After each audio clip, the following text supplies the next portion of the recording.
On passera les détails. Voilà. Oui, déjà, très bien.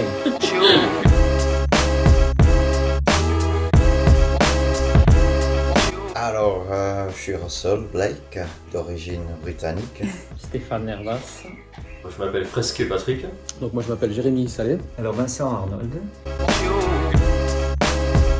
Alors, je suis responsable de spécial sur 3 jours. Et pendant 2 jours après, je vais courir aussi sur EW100. Sur le Pyrénées Bike Festival, je vais m'occuper de l'équipe chronométrage, vérifier que tout fonctionne pour eux.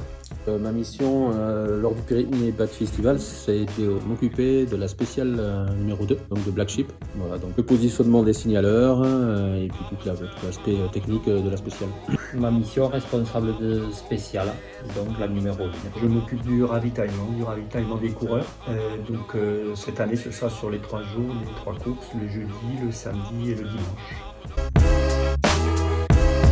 Un super moment de partage autour du VTT, en particulier de l'enduro. C'est un vrai festival, c'est pas juste une compète. Il y a de la musique, de l'animation, il y a un festival pour toute la famille, quoi.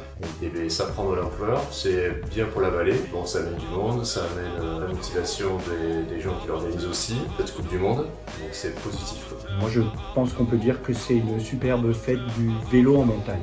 Une organisation de fou pour une manifestation de folie. Non, alors une ampleur comme ça, c'était imprévisible. Je dirais c'est que le début, en fait.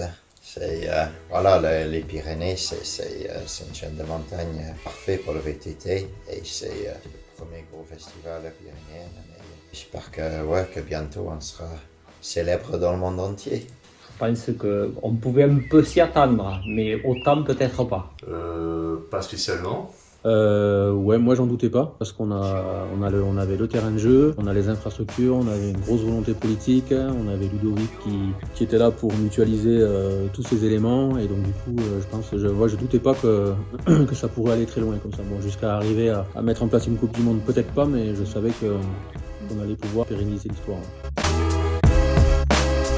L'an dernier, je devrais aider pareil à l'organisation, mais voir qu'on était en plein Covid, il n'y avait pas trop besoin avec les pilotes français, et du coup il n'y avait pas besoin de... Je suis là pour parler anglais avec les autres, et du coup Ludo m'a proposé de courir, et du coup c'est sympa. Un copain m'a prêté un vélo adapté, et j'ai fait la course, j'ai souffert. Ouais, c'était génial.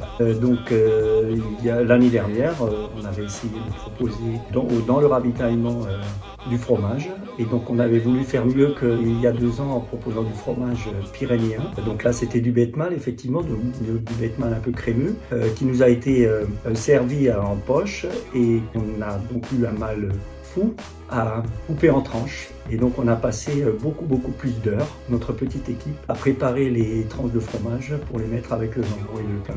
On fait confiance à une famille de chronométrage. Et il faut savoir, c'est que sur les différentes spéciales, il nous amenait donc tous les jours, il nous régalait de produits savoyards, parce que c'était des savoyards, de leurs produits du terroir. Et c'est vrai qu'en milieu de course, on avait droit au gilet ou à une bonne liqueur locale, mais seulement les responsables de spécial et certains coureurs qui étaient de passage, qui sont connus de l'organisation des Enduro Series.